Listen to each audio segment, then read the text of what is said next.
Hey, thanks for joining us. I think everybody knows where we're at and what we've been doing. We're in Dublin, Virginia. We're here for the virtual pilot for our CNG sleeper truck. Um, Proud to feature the B&L 670. It's a 70-inch sleeper, and we're going to review it today. It's a truly unique truck, and it's the next evolution of the spec we created that started with diesel units in 2018. Since we did the diesel units, we built upon that relationship and evolved with a truck spec that's tweaked over time, but stays true to the roots in which we started with. The roots we started with and what we embody today align with Volvo's core values of safety, quality, and environmental care. So there's a lot of new options to cover on this truck, as you can imagine. The addition of a sleeper requires that in and of itself. As with all the specs we built for Amazon, you'll recognize the commonality between what we've done in the past and the differences of what we've done in the future. And I'll try to highlight those as we go through as they're pertinent. Similar format as to what we followed in the past couple pilots reviews. We booked, 2.5 hours. I think we'll probably finish early, depending on questions and whatnot, which, again, the sleeper and the new equipment could drive some of that. But basically, we reserved 2.5 hours, and we'll see where we end up. I'm guessing about 2, but maybe we'll go full term. We'll move around the truck in sections as we've done before, starting at the front, working around the side of the truck. We'll blend agility in. We'll end up inside the truck. And just to keep things interesting, there's an opportunity for you to earn a prize at the end. So either have a great memory, take copious notes, or maybe you don't care about a prize. I don't know. We'll ask 5 questions at the end about information that's covered during the presentation. Person who gets the most answers correct in the least amount of time will be crowned the winner and will receive a prize from our Volvo brand shop. I don't have a crown. If I did, it'd probably be the Burger King style, but the prize from the brand shop should be pretty nice. We'll have all attendees muted. So again, same format as before. Please type your questions into the chat, and we'll have people monitoring the chat windows, and they'll harvest the questions and assist with responses if I can't answer. If you aren't able to access the chat, you're dialed in. You can text your questions too, and I'll read this number a couple times, and we'll type it into the chat as well so you can have it as reference. 336. Well, actually, if you're on your phone, you won't be able to see the chat. So if you're on the phone, text your questions to 336-501-5858. Again, that's 336-501-5858. And if you have a question and you can't get it to one of those 2 methods, just go ahead and jump off of mute and ask your question. That's fine as well. Please send your question in your name. And again, we'll pause at the end of each section for questions, and then we'll have a catch-all at the end for questions that may come up that we didn't get to during the program. And whatever we can answer, we'll recap everything and send it out in an email after the program. So hope to make this a productive use of your time. And again, hopefully we'll end a little bit early and we'll go from there. So let's go ahead and dive into the spec. Again, I mentioned it's a B&L 64T760. That's the nomenclature of the truck. B&L is the model. B&L is the same model we use for CNG day cabs. So continuing through the CNG line, we stuck with the B&L. And 760 is the sleeper. That's a 70-inch integrated sleeper cab. Vehicle's rated for 80,000 pounds and certified for greenhouse gas regulations. Few of the dimensions. It's a 182.5 bumper to back of cab. That's the measurement of the front axle to the back of the cab. Being that it is an integral sleeper, that dimension changes with the added length of the 70-inch sleeper. Same bumper to front axle measurement of the front axle, center of the front axle to the front bumper, same as on the CNG day cabs, is 54 inches. It's got a 250-inch wheelbase. The overall length is just under 359 inches. Overall height, similar to the day cabs, 159 inches, and 40.33 frame height, exactly the same as the day cabs. The cab is a high-strength steel cab, and it forms the backbone of our safety platform, allows the ride to be good and quiet. Volvo is the only North American OEM that uses 100% high-strength steel cab in the cab construction. The color, in our data book, it's now Amazon gray, but you know it is squid ink with prime blue accents on the side. frame is black, and chrome plated front grille. Truck has a winter front. It's stored in the overhead compartment of the cab. You can move it to wherever you like. We have some training videos online to explain how to put it on as well. LED headlamps with the signature daytime running light here. LED headlamps, they have a fan inside that circulates air to limit opportunities for the lights to freeze up. Circulates air in there and keeps the ice off. They're dual hood mounted mirrors that are breakaway, and they're also heated to match the side mirrors. Air intake grille is black. Have a large panoramic windshield. It's a roped in design that has a couple features. It's easier and quicker to replace.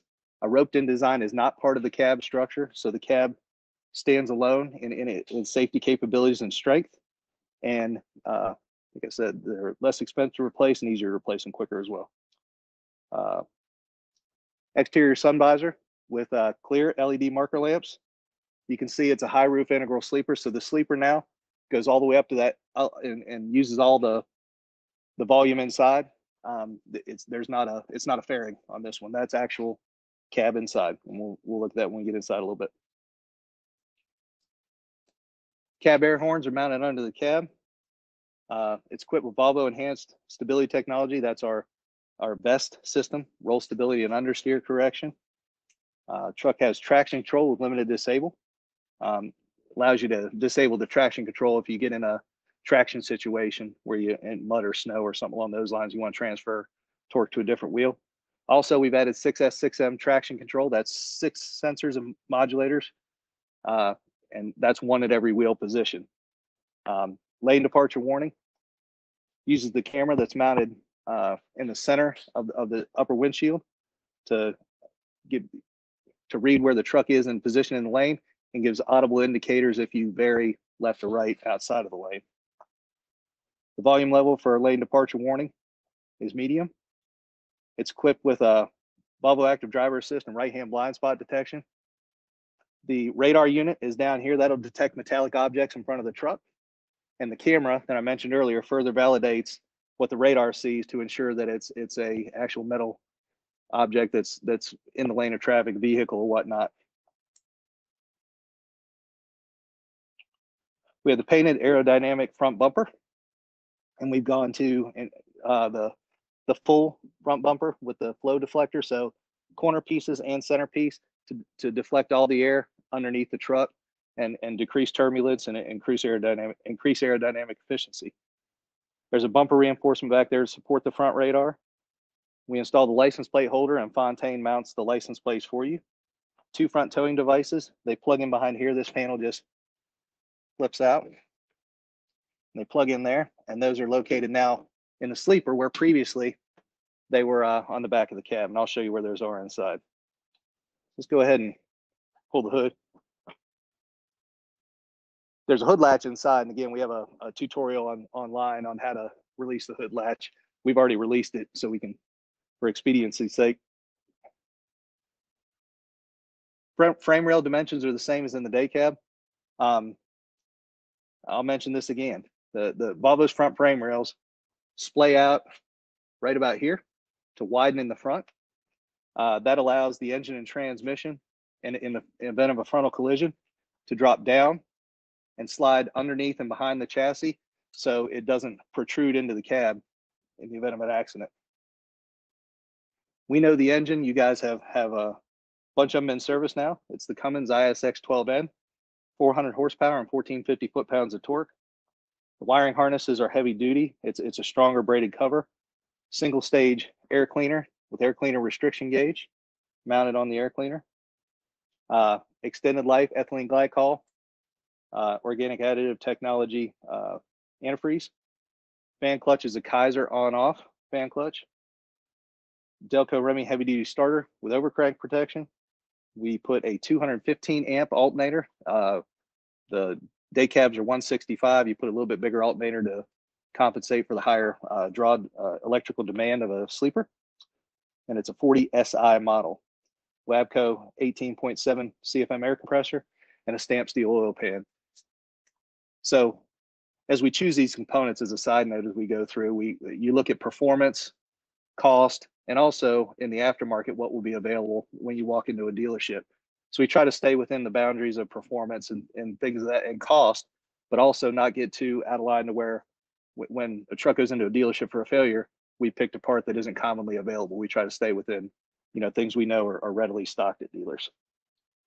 Moving down the passenger side. Down view mirror, which is common spec, and you can see the packaging has changed a little bit. The top stripe now goes down the side of the sleeper versus it went up the air fairing a little bit differently on the day cabs. The front springs, a little bit heavier front spring and axle package, 13.2, to allow for the added weight of the sleeper and the fuel cabinet and the weight distribution of the truck. 59-inch parabolic front taper leaf suspension with maintenance-free spring eye bushings, and a TRW THP 60 power steering gear. Front brakes meet the federal stopping distance regulations, in part because we have gone to disc brakes. I think PO3 and beyond will have disc brakes on the trucks. So it's a Meritor EX Plus 17-inch front disc brake, aluminum front axle cap. It's an SKF brand with synthetic lube. Bridgestone 284 tires. This is a highway tire versus the regional model that's on the day cabs. And they're rated low rolling resistance. Alcoa 1 clean buff aluminum wheel. This is actually a non-polished rim, but because of the clean buff and that Alcoa model, it looks like a polished wheel, so it's a good value. Flow through inflator cap allows you not to have to pull the cap off, put air in the tires, or check the tires for air.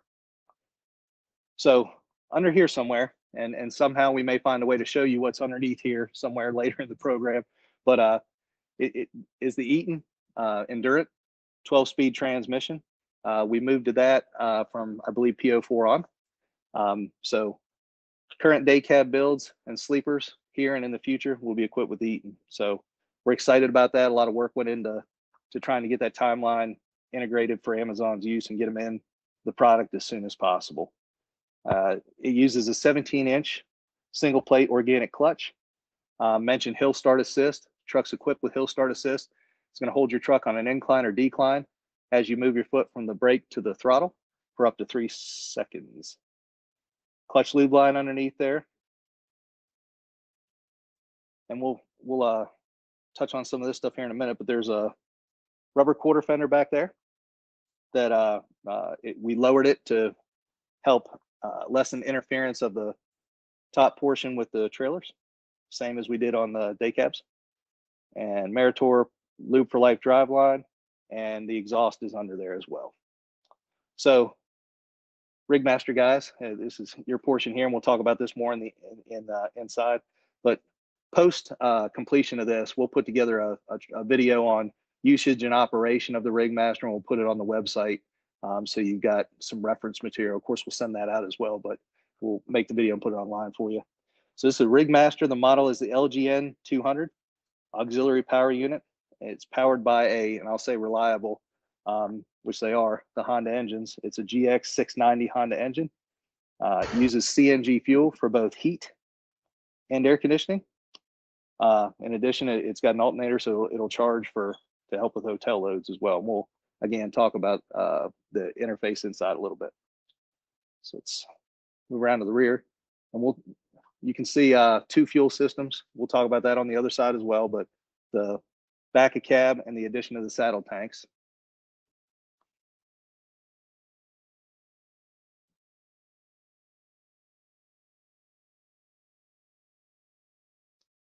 Slow pan around. It is a good looking truck. I'm really pleased with how it turned out.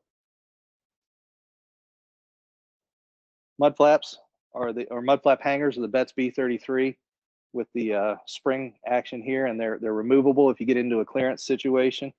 The ever popular and ever famous Eco EA 5200 white noise backup alarm that again emits or multi-frequency, if you will. All the cross members are steel. Got a tapered rear cross member here for a tractor package. The fifth wheel is a Yost air slide air release fifth wheel, 47 inches of height, and back to a 12-inch slide for the purpose of this truck. 47-inch fifth wheel height and 12 inches of fifth wheel travel. We've set it back a little bit to compensate for the cab and weight and things. It's a -4 behind axle center line in the rearmost position. Fifth wheel bolts to steel angles on the side, and these are dual LED turn lights with integrated backup lights. Move around here a little bit.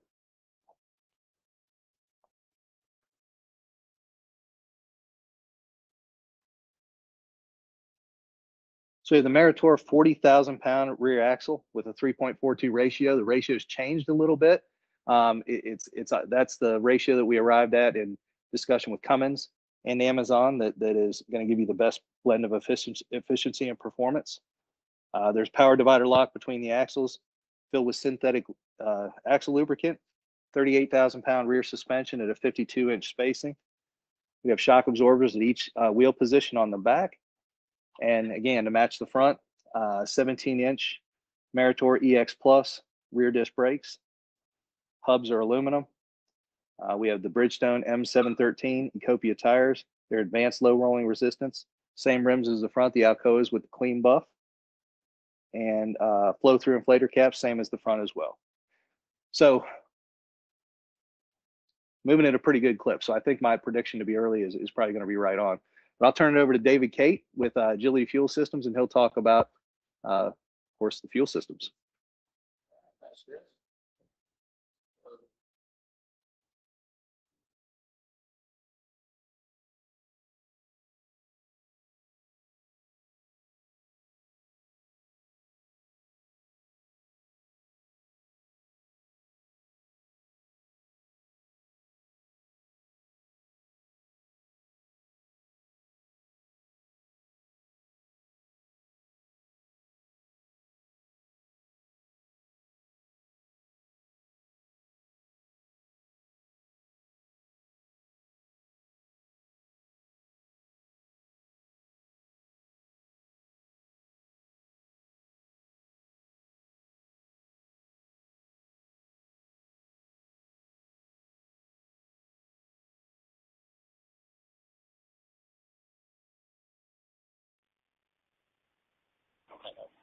Natalie wins.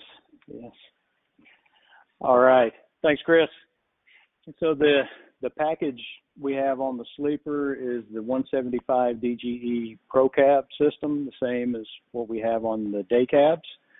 But in addition, we've got the 45 DGE Pro Rail on both sides of the truck for a total capacity of 265 DGE.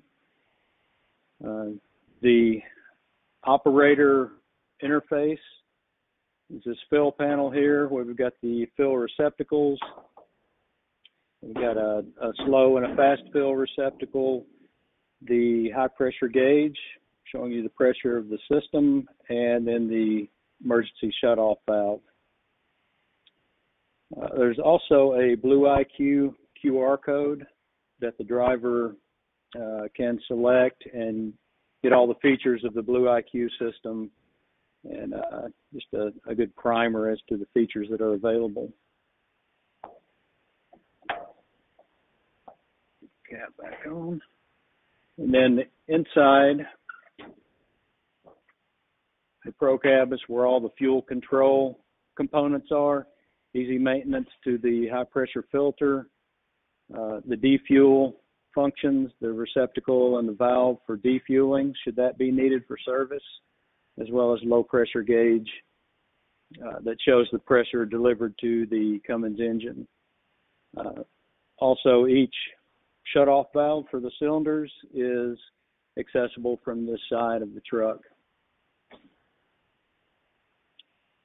And then as far as the Blue IQ goes, the gauge is in the cab, and Chris will point that out when he goes into the cab. And then again, with the features from the QR code, we're good to go. Thanks, Chris.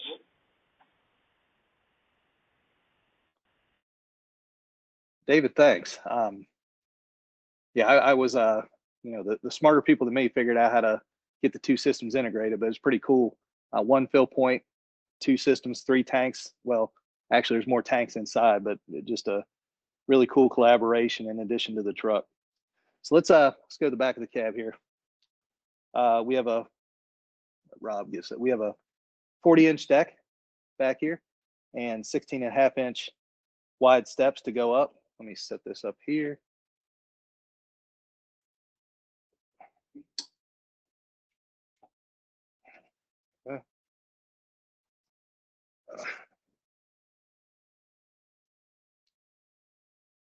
In front of the fuel cabinet, behind the cab, it's a cab air ride suspension. Of course, a different suspension to accommodate the sleeper, but same in function and form.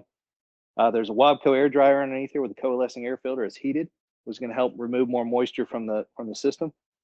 You have the dual spring hose, air hose tenders here, dual springs, slide bar, very similar to what's on the day cab. A little bit of a different look back here because of the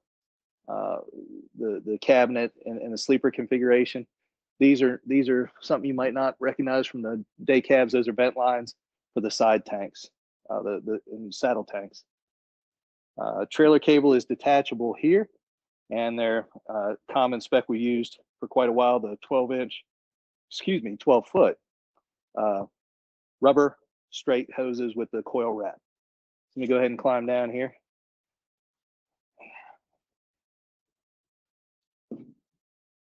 So moving up the side,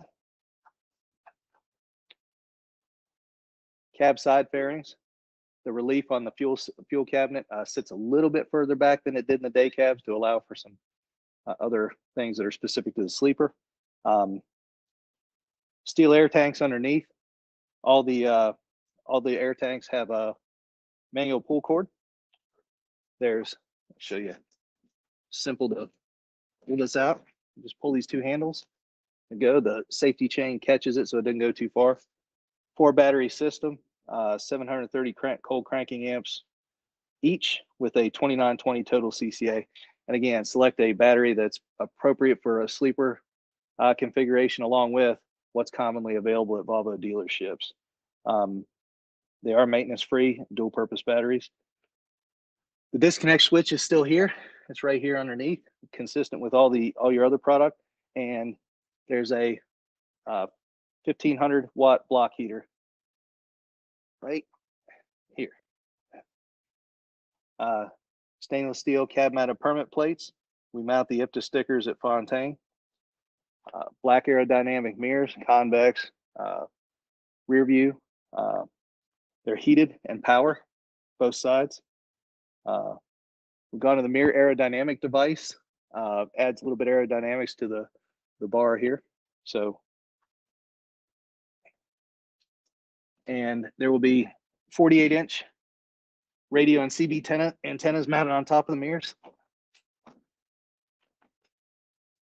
One on each side. So, a couple things here before I climb in. Got the fire extinguisher, 5-pound fire extinguisher, and we now do the inspection per Amazon's request. And the other thing is, Rob, I probably maybe when you're getting in, but there's a QR code here. This is the link to the training site we put together. And again, we'll record some videos of some of the features that inside that are new and post those as soon as possible to the training site. So I didn't know this. I'm getting old, I guess. If you just hold your phone over with the camera, it'll read the QR code and bring up the site for you. My daughter had to tell me that. She's 16, so we'll climb in and bear with us here for a minute as we get this out of your way, Rob.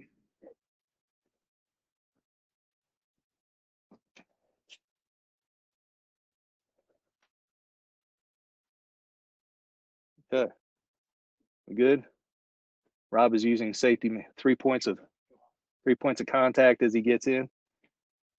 So we've got most of the lights on. It's pretty well lit in here, as you can see. We'll talk about some of the sleeper features. So here's into the new part of the program. Obviously, you know, there's no B pillar here. We're working from a much larger area. So the top bunk folds down pretty easily. You just grab this strap, and it's kind of spring loaded, so it's got shocks on either side, so it's not going to come down and pop you or anything. So you just let it come down easy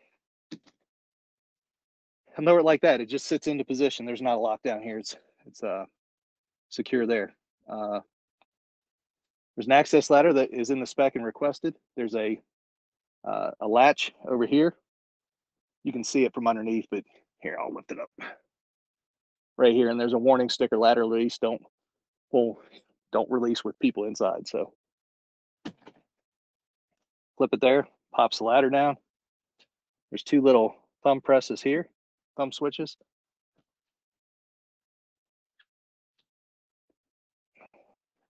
Slow it down like that, it's clicked into place, and just step up. So this is restraint webbing. There's one for the lower bunk as well.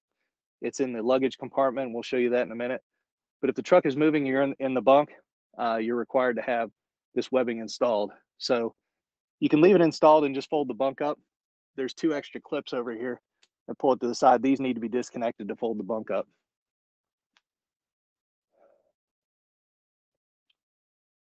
Making sure I haven't missed anything. Let me put this up. Show you how. So the trick here is just to make sure it's up. There's a latch here, just align it and snap it into place, okay?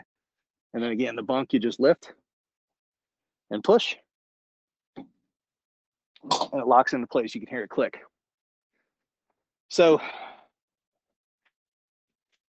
we have sleeper windows, simple vent operation here by pulling that.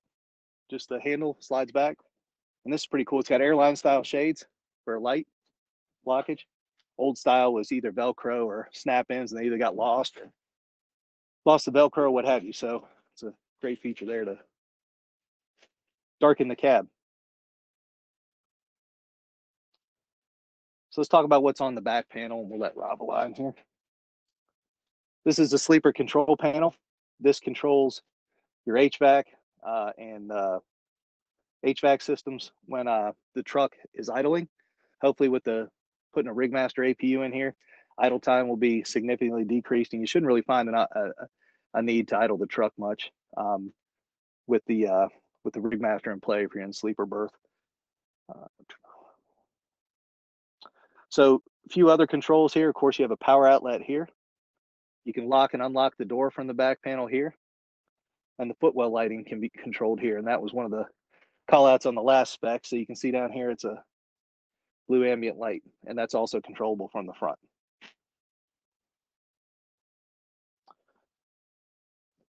Oh, the panic button as well, sorry. So momentary push, now it's gonna honk the horn. If you push this and there's trouble or you need to alert someone outside the truck, just a slight push will enable it, the horn. And that's gonna grab people's attention, I would think, if there's a problem in the truck. It'll run until you turn it off, or I guess the batteries die. But we have the controls for the Rigmaster, and again, rather than get in depth in a training session here, this more to identify the spec, we'll put some information up on the YouTube site about how to operate this. But it's a pretty intuitive, smart control panel. The install is clean; it looks good. It'll use the factory ducting. We'll show you that in a minute to push the heat or air through the cab. So it's a clean install there as well. No additional cuts or drilling or anything for ducting. So we ran it this morning and of course several times before in test, but we came up with about a 53 to 55 decibel level interior. That's kind of a low level of normal conversation, and that's accounting for that. We ran it inside and did that measurement as well. So there's probably some reflection of sound inside that may increase that, but definitely a nice low level interior and inside for the APU. So let me get up here. All right. Yeah. We've had the lights on for a little bit, so the battery's low. That's the LVD saying, hey, someone needs to give us some juice or we're going to run out of power. But we should be okay for the rest of this. This is a premium mattress with a 1.5 inch thick memory foam top. It's a premium mattress with a 1.5 inch thick memory foam top. And so the truck HVAC system is over here on the left. This is your luggage compartment. The box is Amazon's cab kit that Velocity installs. So it's taking up room there, but that would be normally open space. The center is the Rigmaster HVAC system. And then over here to the right is your additional sleeper webbing and the Eaton 1800 watt inverter. Again, I think I mentioned it's a true sine wave, which supports CPAP usage versus a modified sine wave. Oh, the 110 volt outlet that it can either be powered by shore power or it's hooked into your inverter. So there's your, and there's another outlet over here on both sides. But we'll talk about that in a minute. The lower bunk, one of the really cool features, Volvo exclusive, is a reclining lower bunk. So I could sit there, you can see what it looked like for me recline, but you get the picture. So also to support the lower bunk, so you got a couple workstations here, and we'll talk about that. Slides out, and this slides over here for the driver. So if they need a laptop, iPad, write a note home, postcards, if anyone sends those anymore, plenty of things you can do with it. And it just stows back in place. That's a good thing. It's letting us know that the batteries are need a little bit of a charge. So let's talk about the cabinetry. We'll work from the left behind the driver all the way up. The lower cabinet here behind the driver is the refrigerator cabinet. It's an Indel 2.1 on a latch here. And it's fully integrated, so the door is integrated, so there's not two doors to open. Again, 2.1 cubic foot Indel refrigerator. Freezer section up here as well. And a decent size for a portable freezer refrigerator. The other table that the driver could use is here. Also lifts up for additional storage in here. There's a writing table here, and again, storage below. Oh, so a positive stop here to keep it from slipping around if the truck is in motion. Someone's back here.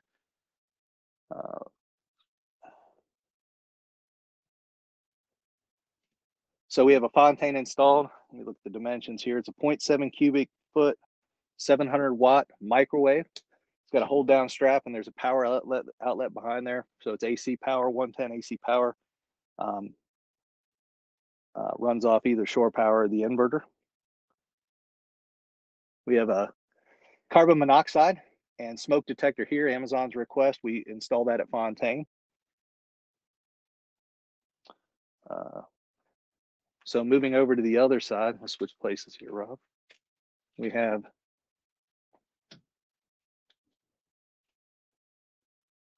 the, let me see what, the 24-inch LCD TV. Again, we install that for Amazon at Fontaine. Pretty good mount. It's a very robust, heavy-duty mount. And also, too, while you're over here, you can see some of the ducting here and here for the HVAC. And again, the Rigmaster's piped into that as well. So the TV moves and articulates. There's a safety strap here you pull down and just slide to the side. So let me do that again. And just put one hand here, slide it out. Articulate side, back, so you can be in the front, over here, tilt down. And then behind it, in addition to the articulation, you can see the heavy duty aspect nature of the mount. There's the 110 outlet there. You got a free port if you need it, and tie down here if you wanted to put, a lot of people put their gaming systems back there and things like that. Locks back into place. There we go. So cabinetry behind here, wardrobe cabinet. There's a hanging bar here. And kind of a footlocker, just general storage. So plenty of storage, well integrated. It's tapered to support more room in the cab for the sleeper aspect area. The floor mats, same as the day cab, have a similar look and feel. They're removable if you need to change or replace them as they wear out. They tend to do that over the life cycle, and previously they were integrated and it was expensive to pull them up and change them. Now they're just set in mats. Sleeper curtain here, so you can isolate the sleeper if the person back here wants privacy from the front, and then sleeper curtain for the front as well. So Rob, I think probably best we'll do the behind the wheel here. Maybe position where you like, and we'll go from there. So, Let's see. Hey, Chris, could we take a quick pause and answer some questions before we move on? Yeah, you know what? Out of the sleeper. Nobody gave me the stop sign. I blew through every point I said I was going to stop at. So my apologies, Alex. Thanks for the reminder. Yeah, that's fine. Sure. Let's stop here, and I'll tell you what. While we're getting questions, I'm going to turn these lights off so the battery voltage indicator quits going on. Yep. And go ahead, fire away.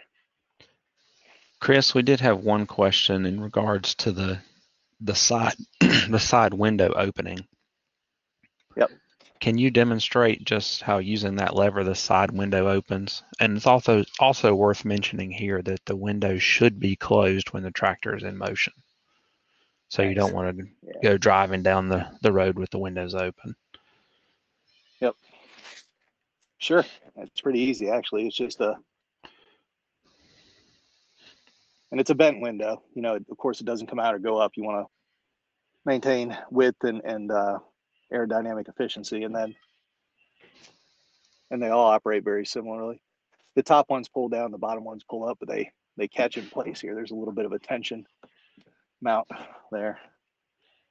So it's open, closed, fully sealed. Okay. And also had a question if the methane detection system is still included in the cab. So I don't know if you can turn the camera and show where it's installed there in the overhead. Yes. Yeah, we'll cover that when we go over the next one. But yeah, it's got a methane and detection as well. Yep. Is that all the questions? Yes, at this point. I have. There's a couple more apologies here. Sure. Sorry, sure. Sam. Is there no any change in egress between the cab and the sleeper?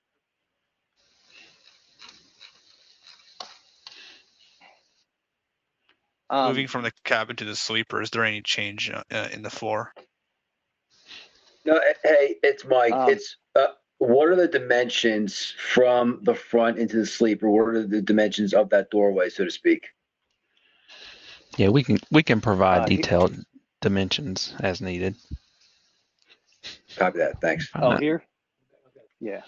Yeah, between Mike, the seats. are you referring to between here, the cabinetry, or the door opening itself?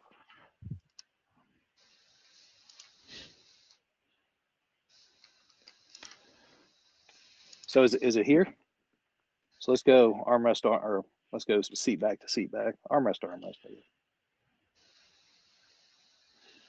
24 inches here. That's the closest point. That might as well be it. And then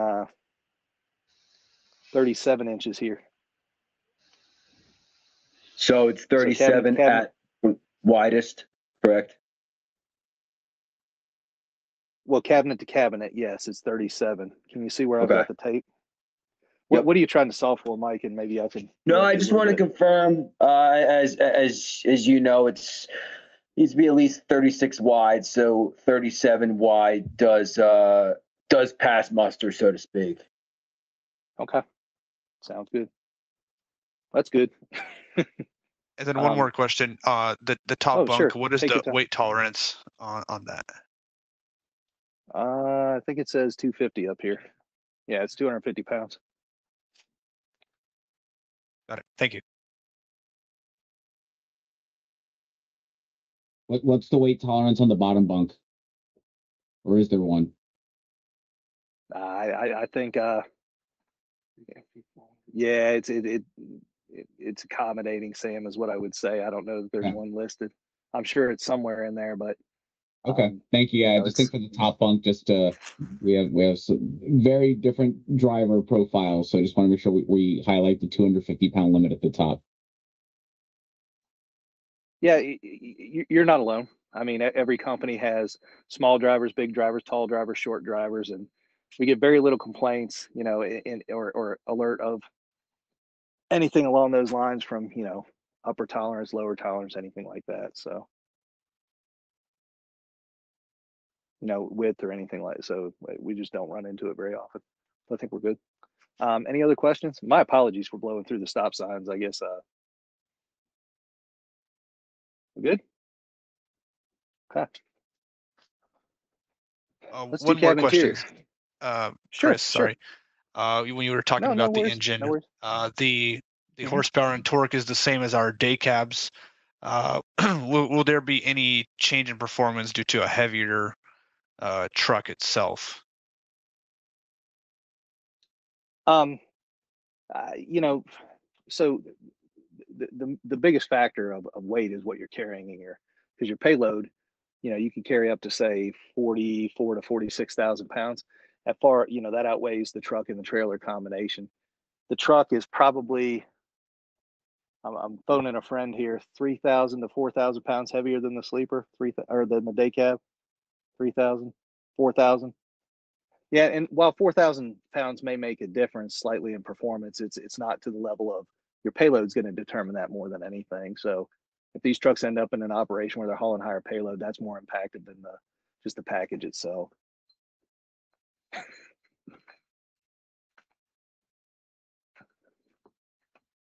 Sorry, any others?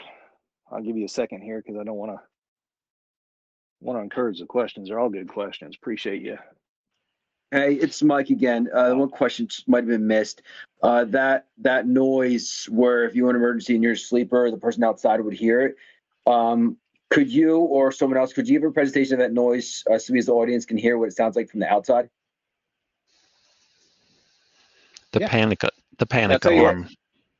Exactly. Yeah, when we so really what it is, Mike, it's a city horn, but we'll demonstrate it. It's not a special. It's just it blows the city horn. But when we finish the inside, someone raise a flag and remind me. We'll do the panic alarm from the outside. Great, thank you. Sure, absolutely.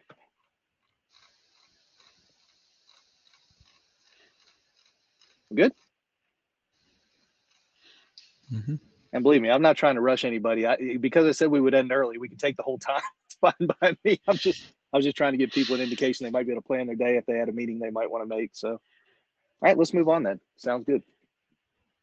So tilt and telescoping wheel again. You know, the Volvo good interface here with a foot pedal, very easy to move. A lot of OEs you can't move, you can't adjust steering wheel with one hand like this. So it was in a comfortable position. Also have to mention Volvo safety, airbag, driver's side airbag. The steering column is energy absorbent, so it'll deflect in an accident. And these are energy absorbent panels down here to protect the driver's knees. Raised foot pedals to reduce the incidence of ankle and leg injuries in the event of an accident as well. I'm going to turn this on, so we'll need this here in a second. Let it go through the gauge sweep. So effectively, with a few minor differences in specification, the truck from the center panel, B panel forward, behaves like is your day cab effectively, similar setup and nature there. So I'll put this here. Have a non-cancel back to spec. We have a non-canceling turn signal switches, which has been consistent in the spec. And go ahead and take a picture of the gauge left while I shut the door. It's a 9-gauge instrument cluster.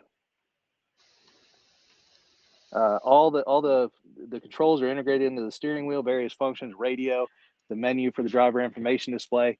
And again, we have tutorials online on the driver information display and functions and things of that nature. Marker interrupter switch is here on the steering wheel. So really radio controls on the right, phone controls on the left, and here's your marker interrupter. Rear air suspension gauge, we've moved that into the gauge favorites here, gives you indication of load on the rear axle. Pre-trip assistant, there's a switch now, and that's been consistent with the day cabs for the last few builds. Over here on the left side, you just push the switch. It'll tell you in the dash that the light inspection is going on, and if you were present at other pilots, that's cycling all the lights around the truck. So the driver can get out and check the lights pre-trip. It also opens you into the pre-trip inspection menu. There's a couple other functions. There's a switch test, and there's the switch test and the air test as well in there for DOT required checks before for the pre-trip. Bata control volume is driver adjustable. That's in the cluster. I'm going to turn these lights off. Default level is medium, and the time gap configuration 2.8 seconds of following distance. Configuration 3, which is consistent with the rest. It's got the fleet interior, which is the same interior as the day cabs. It's vinyl, which is great. It's a good looking interior, but it's also easier to clean. Rubber floor inserts here as well in the front. For the sleeper, we took the seats up a notch. We were previously an X2 seat, and our configurations are X denote, and then 2 through I think 7 as high as we go. So you're at a very popular choice here with the X4 seat level. It brings in two lumbar supports in the back and a back cycler. And that button is over here. It basically rotates the lumbars and the air bladders to kind of give you a little bit of a tension relief on your back as you drive. They're air suspended seats, and we have dual armrests on both the driver and the passenger side. Let's walk through some of the switches up here. Here's your air. Of course, this is your smart drive control panel, and here's sleeper controls, lighting, overhead lighting, and the footwell lighting here. Okay. Here's your air conditioner controls, manual air conditioner controls. Let's see. So switches: interaxle differential switch, traction control disable if you're in mud or snow and need the additional shift the traction from the spinning wheel to the other wheel. Fifth wheel slide lock, hill start disable button. This is the air suspension dump valve. 2-position switch to turn the engine brakes on and off, and a 3-position switch to turn the engine compression brakes from full power to mid power to low power. It's in that full power is about 100% braking capacity. Mid, I think, goes to 70, and low is probably 30-35%. And here's the 5th wheel jaw lock release. So let's see. Let me hit that again. Yeah, the right one. Yep. So this is really cool. We've added this for the sleepers. It's the infotainment system, and it's got quite a few functions, but it's very similar to, it's an automotive style interface. I guess the cool thing, and I'll fire this up real quick. You may be looking for the monitor.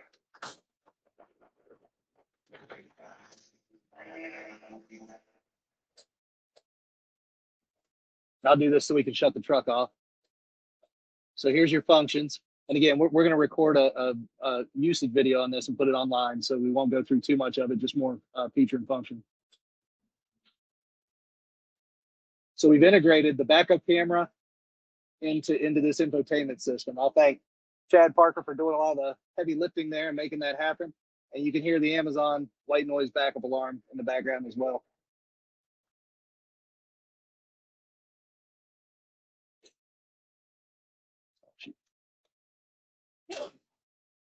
Make sure my brake's on.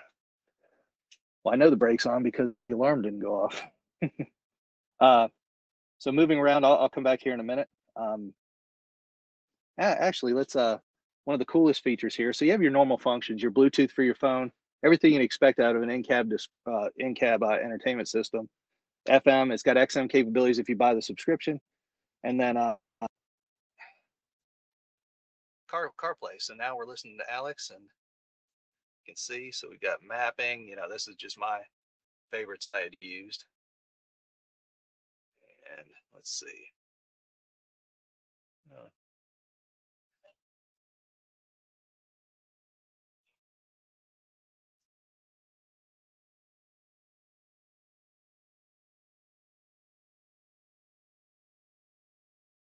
I don't know who had "You're the Best Around" playing on.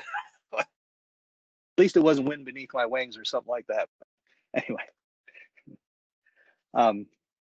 no offense to anybody who really likes Bette Midler, but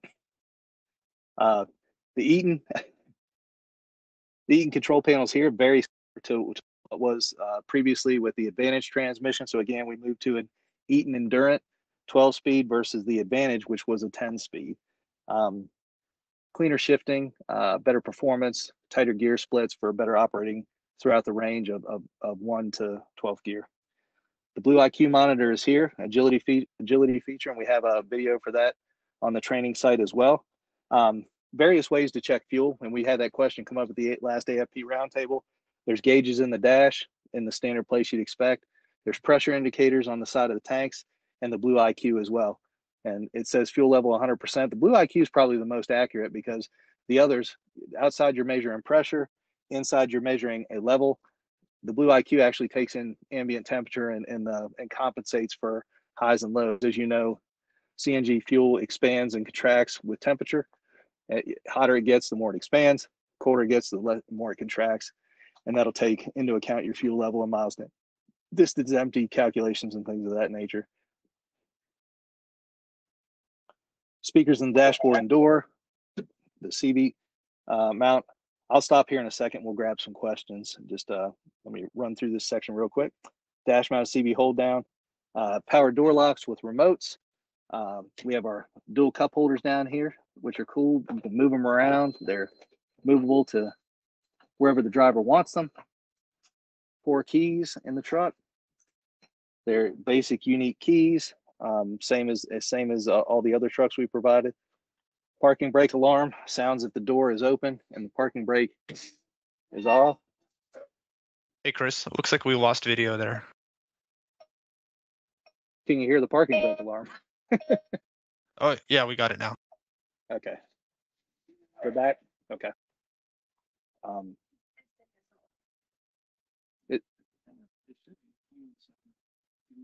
Sure. We're almost done inside too. I mean, we're close. Yeah. We have exterior video. Now we have both. Okay. Cool. Good. So we did the park brake alarm, and we've demonstrated that before on the day cabs. We can do it again here at the end if somebody missed it. This is the methane detection system. Pretty simple. There's a sensor under the hood. There's a sensor in the cab. Green is functioning okay. Yellow if there's a fault, and red will illuminate if it detects methane in the air in the cab. It's pretty sensitive, so outside factors, a butane lighter that emits some gas in your pocket can trigger it.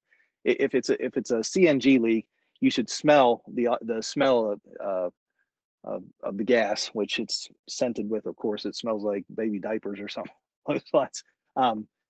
You should smell that before the alarm goes off. The prep package for communications is the same as we've used for PO these year's POs and all the day cabs, and going forward we use on sleeper. Talked about the backup camera. Now we just have the camera on the outside, and this serves as the monitor, the infotainment system. Smart driver recorder installed by Velocity with the driver facing forward facing camera, and the RAM mount USB cable installed by Fontaine. Probably good. Parameter wise, and we'll step out and I'll point out one more thing. Turn the key off here and turn around.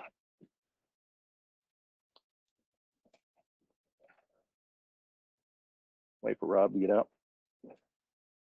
So the idle shutdown is 5 minutes.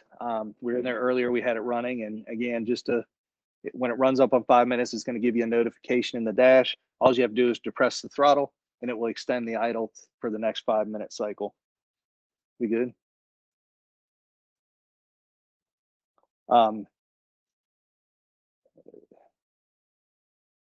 We did the 80 ambient idle override, 80 degree on the high, and 40 degree on the low. We missing video again? Good. Just a little bit of a lag. So the ambient idle is turned on the sleeper, and that makes sense. Although, we can discuss that. Maximum cruise 65 miles an hour. Pedal road speed 63. The road speed limit is 65 miles an hour to match the top cruise. Minimum cruise 30 miles an hour, and eco road speed limit. So that's your eco control, soft pedal effectively, and the engine will shut down for a protection system. We have I didn't mention the Fontaine installed window guards, keep wind and rain out if the window's cracked a little bit. we're good. So, hold on. Yeah, that buzzer's going off again.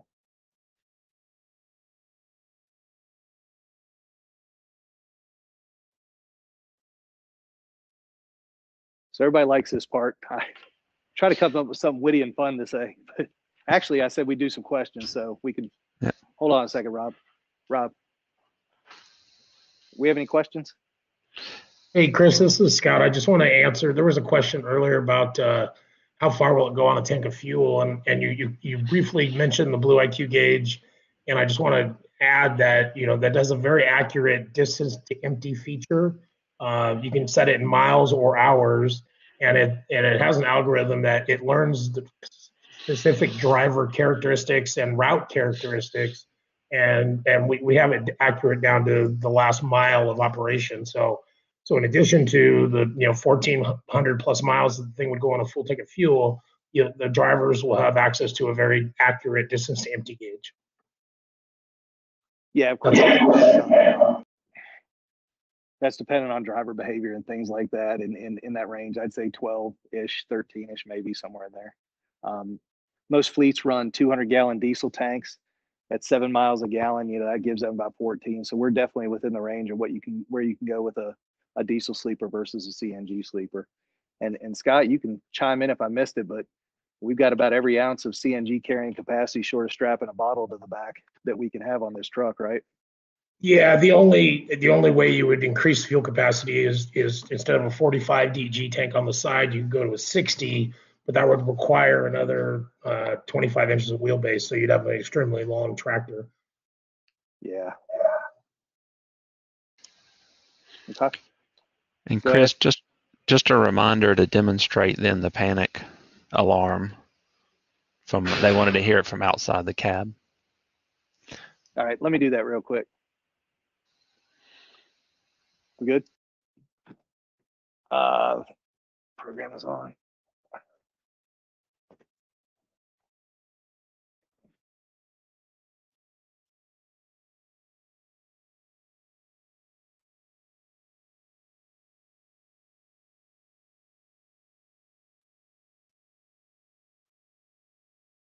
Yeah, just a steady beep of the city horn. All right.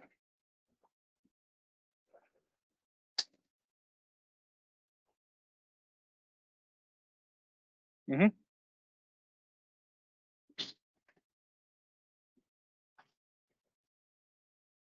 So, like I said, everybody loves this part. It's fun. We'll go underneath here in a minute as well to steal the suspense. But our truck's fun. This one is. We put a lot of work into it as a team, as a company, suppliers, and vendor integration. Let me let this raise. And my volume on. Does that help a little bit?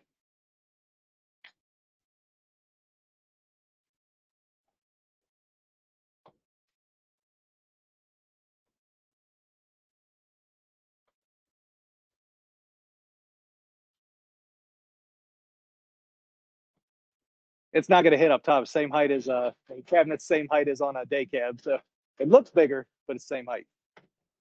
Ish, maybe an inch or two difference.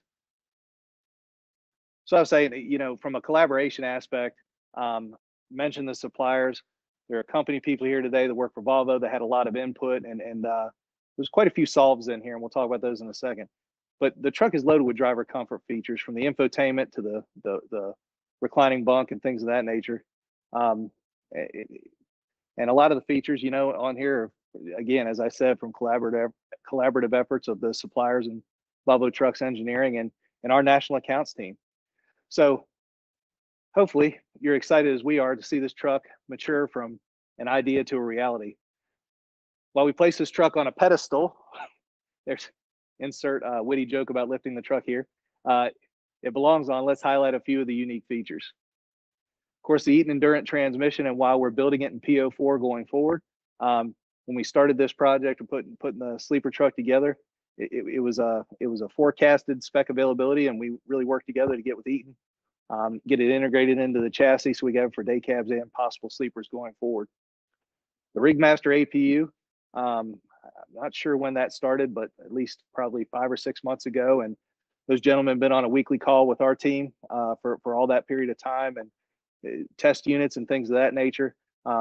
It existed, and for other applications, we had to tweak it and fine tune it for the sleeper capacity, and the packaging and everything looks really good. I'm really excited about that. Infotainment integration. Again, thanks to Chad Parker and the Volvo engineering team and the Fontaine team for working to integrate the backup camera to that, eliminating a piece of componentry, more streamlined install, and it's a good image.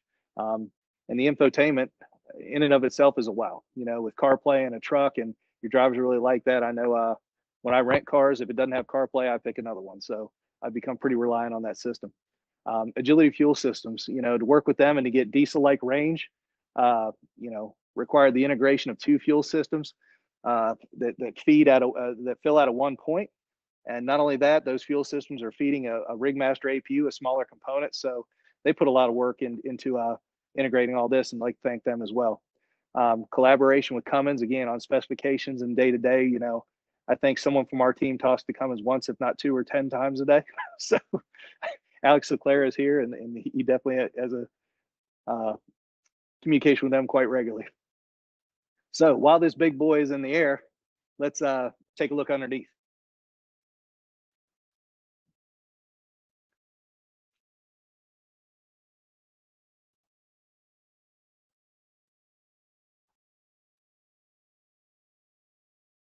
All right, so very similar from here up to the back of the cab as to what, I'll back up, but don't let me hit my head. 4 airbag system, 1 at each wheel position. You may not be able to see it, maybe Rob there in the camera, but here's the backside view of a disc brake. It's a very large caliper, the Meritor. There you go, Rob. Meritor is a 2-piston caliper, even pressure on the disc, which is here. Thing is very robust braking system. I mean, as you would expect, I mean, you know, for tractor brakes. Rear differential, Meritor interaxle shaft here. Again, the forward differential. The interaxle differential lock is what turns this into effectively what's like a 4-wheel drive.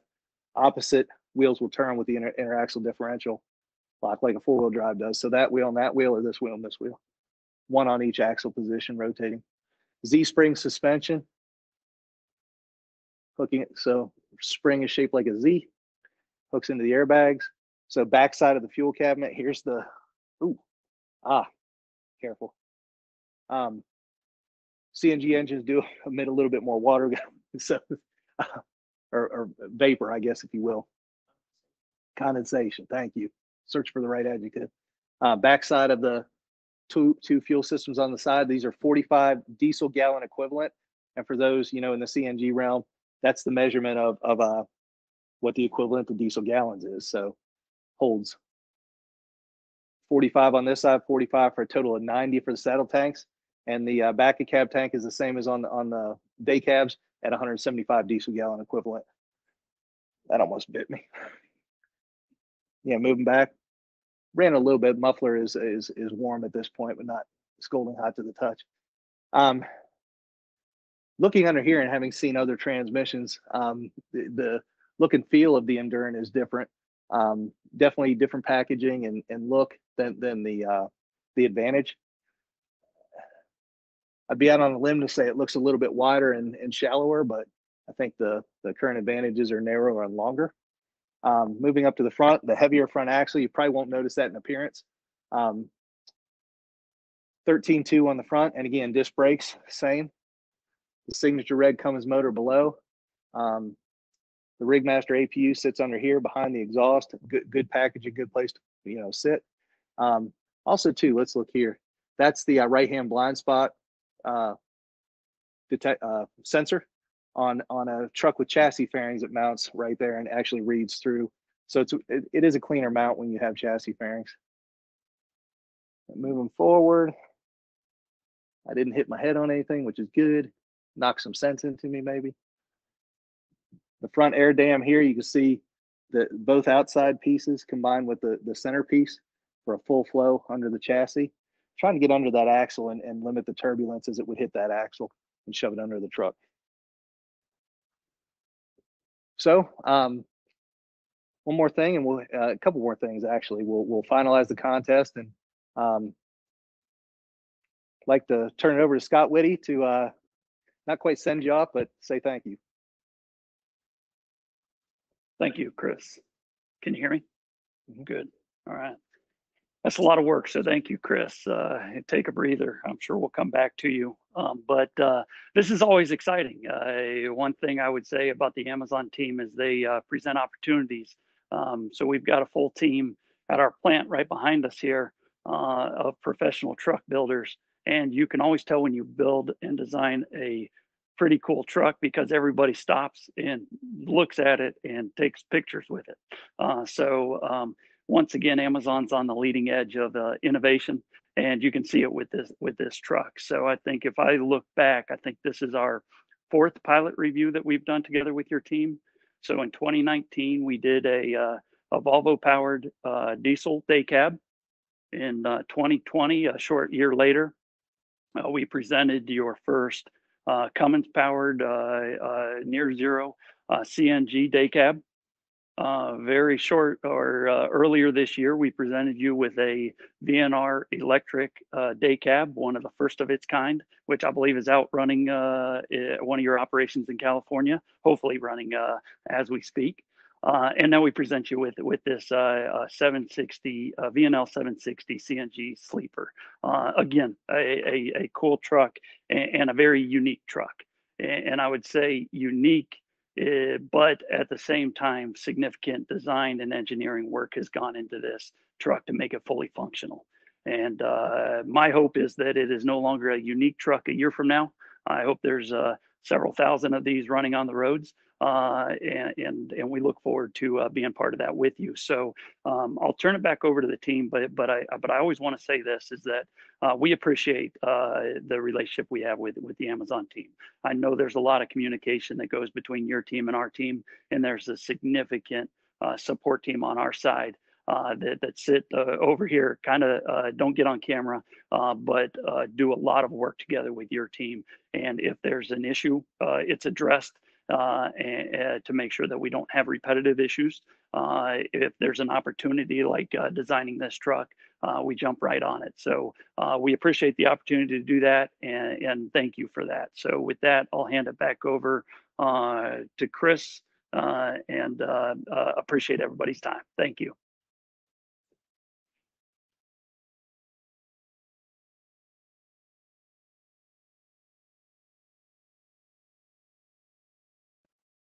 I said one more thing. We owe you for me to be off mute. One. So, yeah, good. Now, I'd echo what Scott said. There's a significant team that supports Amazon on a day-to-day basis.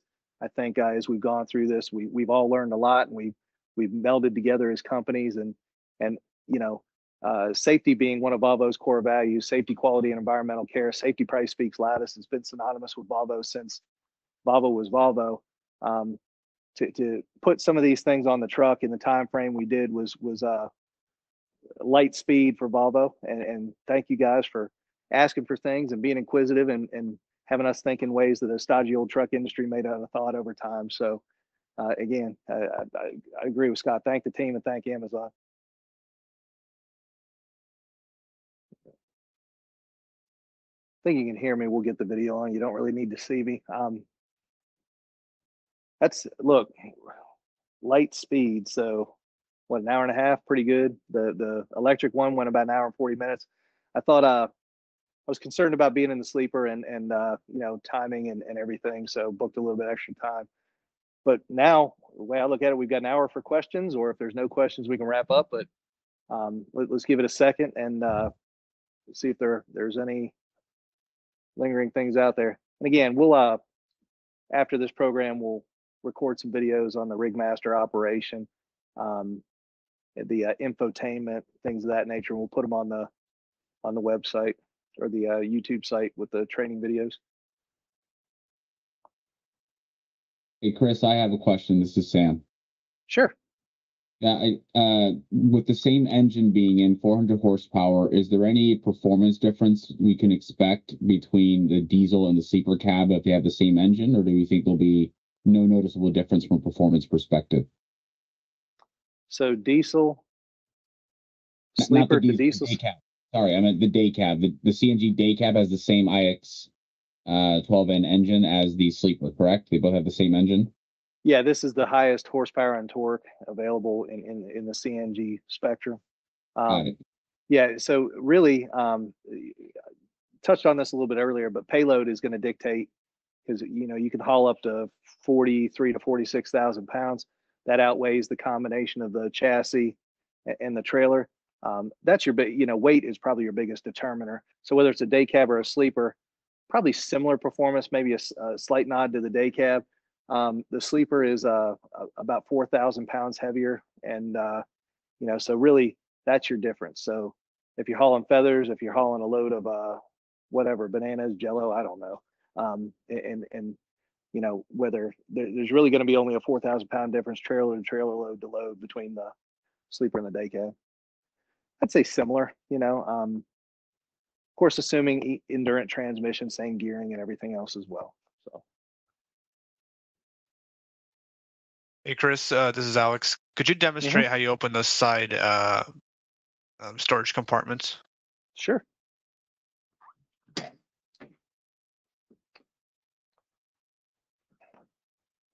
There's on both sides, there's a D-ring down here, or not a D-ring, a loop. You got to pull it. It's a double latch, so it's closed now. You just pull it. Now, I may not be the best at it. I would say sometimes I live in theory between product letters and what's in the computer, and touch trucks on a semi-regular basis. But once you do it every day, there's probably people that can do these things a lot smoother than me. Pretty good amount of room. There's componentry under here that we have to make space for. But now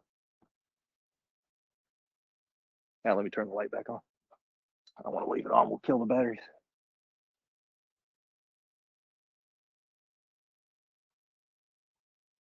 And very similar on the other side. Your cab kit's on the other side. Any other questions? I know you mentioned we'll have a more detailed video on the Rigmaster APU.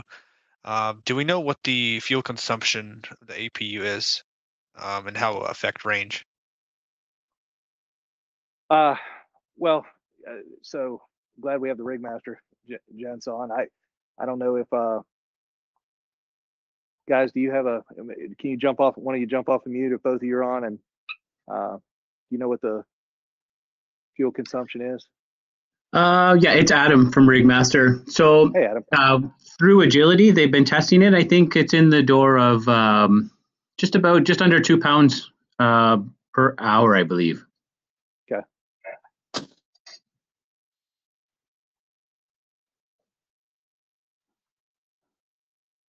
And how does that convert to DGE? Ooh, you got me there. You can do that for a follow-up. Yeah, something like that. Yeah, we can get some more information on that. Yeah, I think it's very Alex, to answer your question, it's very insignificant. I'm not sure what the reference to 2 pounds is, assuming that's actual weight of fuel. 1 gallon of one SCF, 139 SCF equals 1 DGE, and that weighs approximately 6 pounds. So if that's the math they're using, that's about a third of a DGE per hour. So you're only going to run it when you're in a stationary setting. So it's very, very insignificant. Maybe a couple gallons of fuel, between refueling. Yeah, and I would say, so on a diesel, it's between half and 0.6 of a gallon per hour. So in comparison, if I think a CNG engine would perform roughly in that similar area, but the Rigmaster APU is using less than the engine, and giving you a pretty good performance level as well. I forgot to mention, it's I think 24,000 BTUs for cool and we'll give you that information. But it's a robust system, outperform certainly a battery system. But Can you show where the shore power plug is? I got lucky. It's right here. I saw it first, but on this side. So your block heater's up there, and your shore power's here.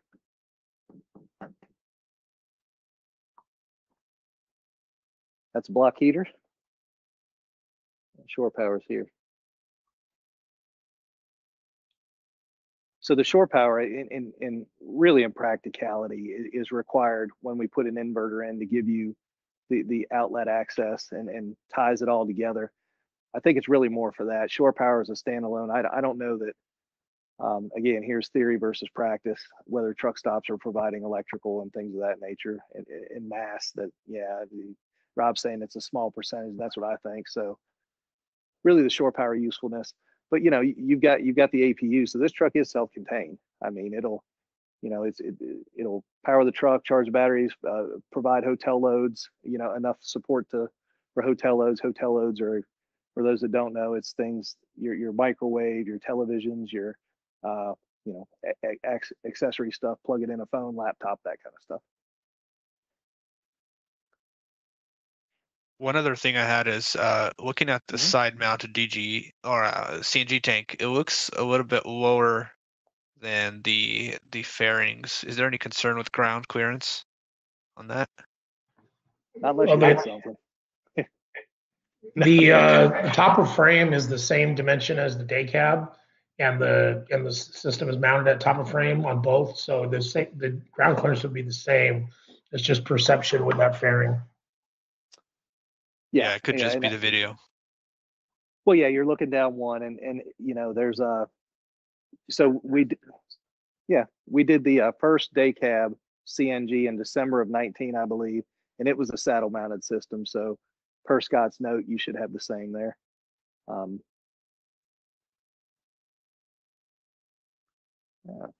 Correct. Yeah, the dimensions have not changed, and you've been running some of those out of LGB3 since 2019.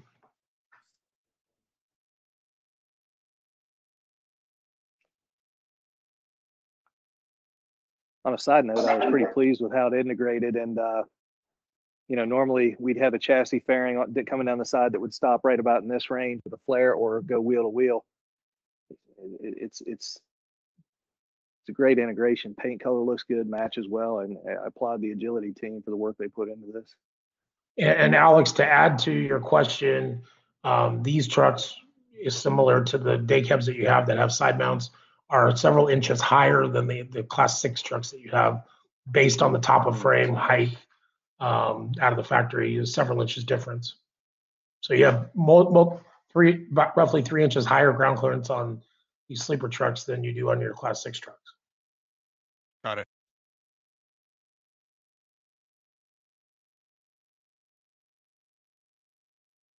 Any other questions? I don't have anything else. Chris, I'll just add, early in the presentation, sure. I typed a note just asking you to distribute some pictures of the truck. If you could do that, that'd be great. Yeah, sure. I think we had them pre-decal. We got to get some, we'll get them with the decals on. Absolutely. Yeah, it came out really good. So thanks for everybody's input. And let's clear the decks. Anything else?